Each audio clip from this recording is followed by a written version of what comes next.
তোর মাথা থেকে ভূত নামলো না? আমার পক্ষে তোকে বিয়ে করা সম্ভব নয়, এখন তো কোনোভাবেই নয়। সময় গড়িয়েছে অনেক, জীবনটাও এগিয়ে গেছে অনেকটা। যা তখন সম্ভব হয়নি তা এখনই সম্ভব হবে না। আমার মেয়েটাও এখন বড় হচ্ছে, এখন তো কোনোভাবেই পসিবল না। ভূত তো ছাপেনি, চেপেছে তো পেতনি। পুরুষ মানুষের গায়ে পেতনি চাপলি সে কি আর যায় বল? শায়রি তীক্ষ্ণ দৃষ্টিতে তাকালো। দিহান শায়রিকে একটানে নিজের সামনে নিয়ে মুখোমুখি মুখ করে অগ্নি দৃষ্টিতে চেয়ে বলল, এখনো তোর একা থাকার শখ মেটেনি? এক হাতে কাঁধ ধরে আরেক হাতে আঙুল উঠিয়ে বলল, আমি দেশে এসেছি শুধু তোর জন্য। অনেক ছাড় দিয়েছি তোকে, আর না শুধু আঙ্গুলে কি না উঠলে এবার দিহান আঙ্গুল বাঁকা করে নেবে, মনে রাখিস। 5 বছর আগে দিহানের 5 বছর পরের দিহানকে তুই গলিয়ে ফেলিস না। সেদিন হয়তো আমার তোর প্রতি বেশি দুর্বলতা ছিল, সেদিন হয়তো আমি বেশি আবেগপ্রবণ ছিলাম, কিন্তু এখন না। এখন না আছে দুর্বলতা আর না আছে আবেগ। তাই দুর্বলতা আবেগ যখন নেই, তাহলে কেন এসেছিস? চলে যা। এতগুলো বছর যখন থাকতে পেরেছিস, সারা জীবনও পারবি। দিহান শায়রির দুগাল দুহাতে আলতো করে চেপে চোখ দুটো বন্ধ করে ফেলল। কিভাবে ছিলাম তা এক উপরালা আর এমনই ভালো জানে। তুই তো একটা কোচ নেওয়ার প্রয়োজন মনে করিসনি। তোরা মেয়েরা বড় পাশান, কি করে তোরা পারিস কে জানে। বন্ধুত্বের টানেও কি পারতি না একটা খোঁজ নিতে? 8 বছরের বন্ধুত্বকে কিভাবে বলতে পারিস তুই? এতটা নিষ্ঠুর তুই কিভাবে হতে পারিস? চোখ বেয়ে অনবরত পানি ঝরছে। বুকের ভেতর চাপা কষ্টগুলো যেন হঠাৎই সমুদ্রের ঢেউয়ের মতো উতলিয়ে উঠছে। দুহাতে দিহানের হাত ধরে ছাড়িয়ে নিল নিজের গাল দুটো। খানিকটা পিছিয়ে গিয়ে বলল, হয়তো কথাবার্তা বলিস না। আমাকে বিয়ে করার ভুল সিদ্ধান্ত থেকে পিছিয়ে আয়। তুই অবিবাহিতা, চাইলেই আমার থেকে অনেক ভালো মেয়েকে জীবনসঙ্গী হিসেবে পাবি। আমাকে বিয়ে করে তুই কি পাবি বল? কি আছে আমার মাঝে এখন? এই শরীরটা পবিত্রতার নাম করে অপবিত্র হয়েছে। এই গর্ভে আমার ভুল ভালোবাসা আর কারো বিশ্বাসঘাতকতার ফল ধারণ করেছে। কিচ্ছু নেই, কি পাবি বল? বরং সারা জীবন অন্যের সন্তানের বোঝা মাথায় নিতে হবে। শেষ কথাটা বলে শেষ করতে না করতে ঠাটিয়ে এক থাপ্পড় দিল দিহান। শায়রি গিয়ে দেয়ালে পড়ল। দুহাতে দেয়াল ধরায় মাথাটাই লাগেনি, বেশ ভয় পেয়ে গেল। এক ঢোক গিলে ঘুরতে নিতে দিহান ওর দুগাল শক্ত করে চেপে ধরে বলল, তোর সাহস কি করে হয় আমার মেয়েকে অন্য কারো সন্তান বলা? সেদিন কিছু বলিনি বলে যে আজ বলবো না সেটা ভাবিস না। অনেক সহ্য করেছে, আর না ডেলিভারির সময় কোথায় ছিলি? তোর ভুল ভালোবাসা কোথায় ছিল? তোর বিশ্বাসঘাতক হসপিটালের সমস্ত ফর্মালিটি আমি পূরণ করেছি। বাবার জায়গায় আমার নাম ছিল, আছে, আর ভবিষ্যতও থাকবে। শক্তি আমার মেয়ে, বুঝেছিস? তুই যদি বেশি বাড়াবাড়ি করিস তুই তোর মেয়েকে হারাবি, মনে রাখিস। বলেই দুগাল ছেড়ে পেছন ঘুরে দাঁড়ালো। রাগে হাত পা কাঁপছে তার, নিঃশ্বাস চলছে সমান গতিতে। শায়রি দুহাতে মুখ ঢেকে ফুপিয়ে কেঁদে উঠল। ধিয়ান কান্নার শব্দ পেতে চমকে উঠল। পেছন ঘুরতে শায়রির কান্না দেখে বুকের ভেতরটা মোচড় দিয়ে উঠল তার। চোখ দুটো বন্ধ করে এক দীর্ঘশ্বাস ছেড়ে শায়রিকে জড়িয়ে নিল বুকের মাঝে। মুস্কান চুপচাপ মাথা নিচু করে দাঁড়িয়ে আছে। ইমন কঠোর চাউনিতে চেয়ে আছে তার দিকে। বিছানায় বসে তীক্ষ্ণ দৃষ্টি ছুটছে সে। মুস্কান ভয়ে এবার কাঁপতে শুরু করেছে। চোখ তুলে তাকানোর সাহসটুকু সে পাচ্ছে না। মনে মনে শুধু আল্লাহকে ডাকতে লাগলো। তবুও ইমন তার দৃষ্টি সরালো না। চোখ বেয়ে পানি বেরিয়ে এলো, গলা শুকিয়ে কাঠ হয়ে গেছে। এভাবে বাঘের সামনে দাঁড়িয়ে থাকা মুশকিল হয়ে পড়েছে। উপায় না পেয়ে মিনমিন করে বলল, সরি। ইমন একবার নিজের হাতের দিকে আরেকবার মুস্কানের দিকে চাইল। মুস্কান আরো দ্বিগুণ ভয় পেয়ে গেল। অপরাধীর মতো মুখ করে বলল, সরি, আমি বুঝতে পারিনি। আপনি বলেই কেঁদে ফেলল। ইমন আবারও নিজের হাতের দিকে তাকালো। দাঁতের দাগ স্পষ্ট হয়ে আছে। রাগে দাঁতের দাঁত চেপে বলল, এই বাড়িতে ডাকাত পড়বে কেন? দারোয়ানকে কি ঘাস কাটার জন্য রাখা হয়? না জেনে না বুঝে লাঠি নিয়ে মারতে গেছো। আমি ঠিক সময় না আসলে কি হতো ভাবতে পারছো? মুহূর্তে মুস্কান চমকে উঠল মাথায় হাত দিয়ে। হায় আল্লাহ, আপা তো একা, তাড়াতাড়ি চলুন, ওখানে ডাকাত এসেছে। বলেই রুমের বাইরে পা বাড়াতে নিতেই ইমন চট করে উঠে দাঁড়িয়ে দ্রুত মুস্কানকে টেনে রুমের ভেতর এনে দরজা লক করে দিল। দেয়ালে ঠেকিয়ে দু কাঁধে চেপে ধরে ধমক দিয়ে বলল, বলছি তো কোনো ডাকাত আসেনি। মুস্কান জোর গলায় প্রায় চিল্লিয়েই বলল, ডাকাত এসেছে, আমি দেখেছি। আপার সাথে ধস্তাধস্তি করছে। ইমন মুস্কানের কাঁধ থেকে হাত সরিয়ে হাতটা কোমরের কাছে নিয়ে একদম পেঁচিয়ে নিজের খুব কাছে নিয়ে এলো। আঙুল দিয়ে ঠোঁট চেপে কঠোর গলায় বলল, আমার বন্ধু দিহান এসেছে, আর দিহান শায়রিরও বন্ধু। ডাকাত এলে অবশ্যই আমি এতক্ষণ এখানে চুপচাপ হাত গুটিয়ে বসে থাকতাম না। এবার মুস্কানের যেন হুঁশ ফিরল। সত্যি তো, উনি তো কিছুই বলছে না। তাহলে কে লোকটা? মনে প্রশ্ন উকি দিতেই তা মুখে আসতে নিয়েও পারল না। ইমনের গভীর দৃষ্টিতে আটকে গেল সে। ঠোঁটজোড়া ইমনের আঙুলে বন্দি। নিঃশ্বাসের বেগ যেন দমকা হাওয়ার মতো বেড়ে গেল। কানের কাছে ইমনের গভীর কণ্ঠস্বর ভেসে এলো, আমার বাড়ি ডাকাত পড়েনি, তবে বেশ আগেই পাক্কা বাঘিনীর অবস্থান ঘটেছে। সেটা আমার প্রথম দিনই বোঝা উচিত ছিল। বিষহীন দাঁতে কামড় বসিয়েতে কোনো লাভ নেই। মুস্কান ভ্রু উঁচু করে বড় বড় চোখ করে চেয়ে এক ঢোক গিলল। ইমন সেই চাউনি দেখে বাঁকা হেসে বলল, চোখের ইশারায় যদি হৃদস্পন্দন থেমে যায়, মন তো সকল বাধ্যতা ভুলে গিয়ে এই ঠোঁটে প্রেম ছোঁয়াতে চায়। কথাটা শোনা মাত্রই মুস্কানেরও যেন হৃদস্পন্দন থেমে গেল। ওনাকে কামড় দিয়েছি বলে কি উনিও আমায় কামড় দেবে নাকি? এমন বলেছে কেন? মুখে কামড়াবে? ওরে আল্লাহ, যে করেই হোক ওনার থেকে মাপ চাইতে হবে আমাকে। ধীরে ধীরে ইমন তার ঠোঁট জোড়া এগোতে নিতে মুস্কান চোখ দুটো বন্ধ করে ভয়ে ভয়ে বলল, বিশ্বাস করুন, আমি জানতাম না আমি ডাকাত ভেবেই কাজটা করেছি। কথাটা শোনা মাত্র ইমন হকচকিয়ে গেল। মুস্কানকে ছেড়ে কাশতে শুরু করলো। মুস্কান ঘাবড়ে গেল ভীষণ। দৌড়ে গিয়ে গ্লাসে পানি ভরে ইমনের সামনে দিল। ইমন পানিটা খেয়ে গ্লাসটা মুস্কানের হাতে দিয়ে বিছানায় গিয়ে বসলো। হো গড, আমি কি করলাম? এই মেয়ে কি বুঝলো? মিস্টেক হয়ে গেল ভীষণ। আমার বোঝা উচিত ছিল এই মেয়ের মাথায় এসব ঢুকবে না। হাব ভাব এমন যেন পাকা বড়ি, সর্বগুণে গুণান্বিত। শুধু পড়াশোনা, কাজ আর সব কাজ জানলেই কি সে সব জানতা হয়ে যায়? একে মানুষ করতে টাইম লাগবে। কিশোরীর নাম যে কবে ঘুষবে ভেবে গভীর শ্বাস ছেড়ে মাথা ধরে শুয়ে পড়ল। মুস্কান অপরাধীর মতো মুখ করে বিছানার পাশে দাঁড়িয়ে বলল, আমি মাথা টিপে দেব? ইমন কিছু বলল না। মুস্কান আবারও বলল, আমি মাথা টিপে দিই, ভালো লাগবে। ইমন বেশ রেগেই বলল, তুই আমার সামনে থেকে যাও, নিজের রুমে গিয়ে চুপচাপ ঘুমাও। ইস, উনি অনেক রেগে গেছে। রাগারই তো কথা, কি ভয়ঙ্কর কাজটাই না করেছি। দাদি জানলেও আমার উপর রেগে যাবে। কি করলে এখন ওনার মন ঠিক হবে? আমি ওনাকে আঘাত করেছি, উনি আমাকে করুক, তাহলে সমানে সমান। আচ্ছা, এই ভালো একটু ব্যথায় তো আমি ঠিক সহ্য করতে পারবো। শুনুন, বলো। আমি আপনার হাতে কামড় দিয়েছি, আপনি আমার হাতে দিয়ে দিন সুদবোধ। ইমন চোখ খুলল। মুস্কানের বোকামি মাখা কথা শুনে প্রচন্ড হাসি পেল তার। মুস্কানের মুখের দিকে চাইতে অদ্ভুত এক ভালো লাগায় ছেয়ে গেল। মুখটা বেশ মলিন। ইমন তার উপর রেগে আছে তাই ভেবে তার মনের আকাশে মেঘ জমেছে। বেশ বুঝতে পারল ইমন, এই মেয়েটার সবটা সে বুঝতে পারে এখন। এই মেয়েটা যেটা সবটা জুড়েই রয়েছে। এই মেয়েটা এখন তার অভ্যাস। এই মেয়েটার এখন তার ভালো লাগা মন্দ লাগার সাথে অতপ্রতভাবে জড়িয়ে আছে।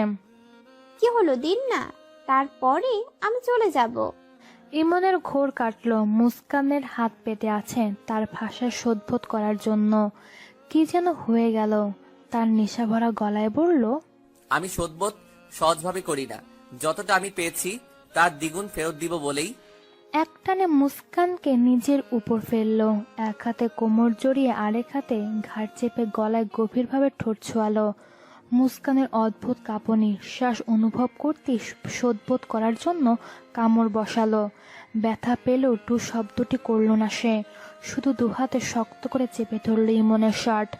চোখ বেয়ে কয়েক ফোঁটা নোনা জল বেরোলো, যার এক ফোঁটাও ইমনের শার্ট ভেদ করে কাঁধে শীতলতার অনুভব হলো। হাত আগলা হয়ে এলো তার। মুস্কান লজ্জায় ভয়ে মিয়ে গেল। ইমন এক নজর মুস্কানকে দেখে চোখ দুটো বন্ধ করে বলল, বেরিয়ে যাও, জাস্ট 5 সেকেন্ড। হুমকির স্বরে কথা বুঝতেই মুস্কান দ্রুত রুম ছেড়ে বেরিয়ে গেল। সায়ু, এই সায়ু, যত পারিস কেঁদে নে আজ। আজকের পর আর তোকে কাঁদতে দেব না সায়ু। একটিবার শুধু তুই আমাকে গ্রহণ করে না সায়ু। তোর জীবনে না সব পাওয়া, সব ভালো লাগা, সব ভালোবাসা উজাড় করে দেব আমি। শায়রি কেঁদেই যাচ্ছে। এত স্ট্রং মেয়েটা যেন কয়েক মিনিটের ব্যবধানে ভেঙে চুরমার হয়ে গেছে। সকল দুর্বলতা ঘিরে ধরে আছে তাকে। দিহান আরো গভীরভাবে জড়িয়ে নিয়ে মাথায় কিস করলো। আমি তোর শরীর চাই না সায়ু, আমি শুধু তোকে চাই। আমি তোর সন্তান আর বাবা হতে চাই। আমার স্বপ্ন জুড়ে আগেও তুই ছিলি, এখনো আছিস, ভবিষ্যতে শুধু তুই থাকবি সায়ু, শুধু তুই থাকবি। বলেই শায়রির গাল দুটো ধরে মুখ উঠালো। শায়রি চোখ বুজে কেঁদেই চলেছে। দিহান বুড়ো আঙুলে গাল মুছে বলল, সায়ু, এই দিন রাত 3টার দিকে আমার স্বপ্নে কিউট একটা বাচ্চা মেয়ে এসে আমার হাত ধরে খুব ডাকাডাকি করছিল। তখন ফোনের শব্দে ঘুম ভেঙে যায়। ফোনটা ছিল ইমনের চোটে। হসপিটালে যাই আমি। ইমন পারতো নিজের সবটা করতে, কিন্তু করেনি, কারণ ও জানতো পৃথিবীতে শায়রির জন্য আর কেউ থাকুক বা না থাকুক, এই দিহান আছে। আর ওর জন্য এই দিহানই যথেষ্ট। সব ঠিক ছিল সায়ু, তুই সেদিন শুধু তুই ঠিক ছিলি না। শায়রি চোখ খুলে তাকালো দিহানের দিকে। দুটো চোখ এক হলো, দুটো মুখ মুখোমুখি। সত্যি সব ঠিক ছিল দিহান? দিহান আবারও হাইপার হয়ে গেল। হ্যাঁ, সব ঠিক ছিল। তুই যদি শিশিরের মতো বিশ্বাসঘাতকের হাত ধরে পুরো পরিবারের বিরুদ্ধে যেতে পারিস, মাত্র 1 বছরের পরিচয়, তাহলে 8 বছরের বন্ধুত্বকে কেন ভরসা করতে পারলি না? তুই ঠিক থাকতি সায়ু, শুধু তুই ঠিক থাকতি। শায়রি আবারও চোখ বুজে ফেলল, কান্না মিশ্রিত গলায় বলল, একবার এক পরিবারকে অসন্তুষ্ট করে যে ভুল করেছি, সেই ভুল আবার কি করতে পারি বলতো? দিহান ছেড়ে দিল শায়রিকে। আর এক মুহূর্ত দেরি করলো না। সে সোজা শায়রির রুমে গিয়ে সুপ থেকে ঘুমন্ত অবস্থায় কোলে নিয়ে বেরোতে হতে লাগলো। শায়রি ছুটে এসে বলল, দিহান, পাগলামো করিস না, ছাড় ওকে। দিহান এক ঝটকায় শায়রির হাত ছাড়িয়ে দিয়ে বলল, পাগল করে দিয়ে এখন বলছিস পাগলামো করিস না? মনে রাখিস, 5টা বছর পর আমি ফিরে এসেছি, এমনি এমনি না। আমাকে আর আমার মেয়েকে একা সময় কাটাতে দে, নয়তো চিরদিনের মতো মেয়েকে হারাবি। বলেই বেরিয়ে পড়ল। শায়রি চুপচাপ সেখানে ঠায় দাঁড়িয়ে রইল। সে খুব ভালো করেই জানে ধিয়ান যেমন ভালোর ভালো খারাপের খারাপ। যেহেতু জেদ উঠেছে সুপ থেকে নিজের কাছে রাখার, সেহেতু আর কোনো কিছু করার নেই। কিন্তু ভয় একটাই, সুপ্তি ধিয়ানকে দেখলেই চিনে ফেলবে। আর একবার যদি দিহান বুঝে যায় তাহলে দিহানের হাত থেকে রক্ষা নেই। কিন্তু দিহান যা চায় তা তো সম্ভব নয়। ওর পরিবার কোনোদিন এই সম্পর্কটা মেনে নিবে না। কোনো পরিবার চাইবে না এমন একটা সম্পর্ক মানতে। এক দীর্ঘশ্বাস ছেড়ে শায়রি নিজের রুমে চলে গেল। সারা রাত নির্ঘুম কাটলো তার। সারা রাত এমনের ঘুম হলো না। প্রচণ্ড রাগ হচ্ছে নিজের ওপর। 18-19 বয়সী যুবকদের মতো এত অবুঝপনা করে ফেলবে ভাবতেও পারেনি। রাগ হচ্ছে নিজের নিয়ন্ত্রণহীনতার ওপর। রাগ হচ্ছে মুস্কানের অবুঝ মনের ওপর। রাগ হচ্ছে এটা ভেবেই যে তার অনুভূতিটা মুস্কান না বুঝে শোধবোধ করার বায়নাত করলো। ঘুম ভাঙতেই এত বড় সারপ্রাইজ পাবে ভাবতেও পারেনি সুপ্তি। বাবাই বলে চিল্লিয়ে উঠল। দিয়ানের ঘুম ভেঙে গেল। সুপ্তির উৎসুক চাহনি, হাসি মাখা গুলুগুলু গাল দুটো দেখে তার বুকটা যেন শীতলতায় ভরে উঠল। ভালোবাসা জিনিসটাই যে এমন, যাকে ভালো লাগে, যাকে আমরা ভালোবাসি, তার সব কিছুই আমাদের ভালো লাগে। তার ভালো লাগাতে আমাদের বুকের ভেতর ভালো লাগায় ছেয়ে যায়। তার খুশিতে আমাদের মন প্রাণ জুড়ে খুশিরা উকি দেয়। তার সুখে আমরা সুখী, তার দুঃখে আমরা দুঃখী। এটাই যে ভালোবাসার নিয়ম। প্রিয়জনের প্রিয় জিনিসগুলো আমাদের বড্ড প্রিয় হয়। প্রিয়জনের প্রিয় জিনিসের প্রতি যদি আমাদের ভালো লাগা না থাকে, আমাদের প্রিয় না হয়, তাহলে বুঝতে হবে মানুষটাই আমাদের প্রিয় নয়। যদি সে আমাদের প্রিয় হয় তো তার সাথে জড়িত, তার সাথে সম্পর্কিত সবটাই আমাদের প্রিয় হবে। তার অপ্রিয় জিনিসগুলো আমাদের অপ্রিয় হবে। যেমনটা 6-7 বছর আগে নিজের প্রিয়তমার প্রেমিককেও ভালো লাগতো দিহানের, আর এখন তার প্রিয়জনের সর্বোচ্চ প্রিয় জিনিসটাই তার কাছে রয়েছে। সামনের এই বাচ্চাটা শুধু তার প্রিয় নয়, এই বাচ্চা সেই বাচ্চা যে কিনা পৃথিবীতে আসার আগমনী বার্তা তার মায়ের পর তাকে দিয়েছে।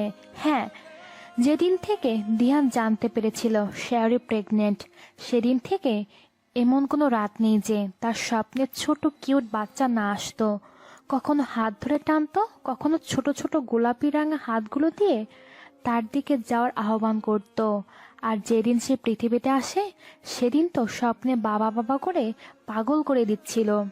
এই বাবা, উঠো উঠো না বাবা। সাথে সাথে ফোনের রিংটোন বেজে উঠল।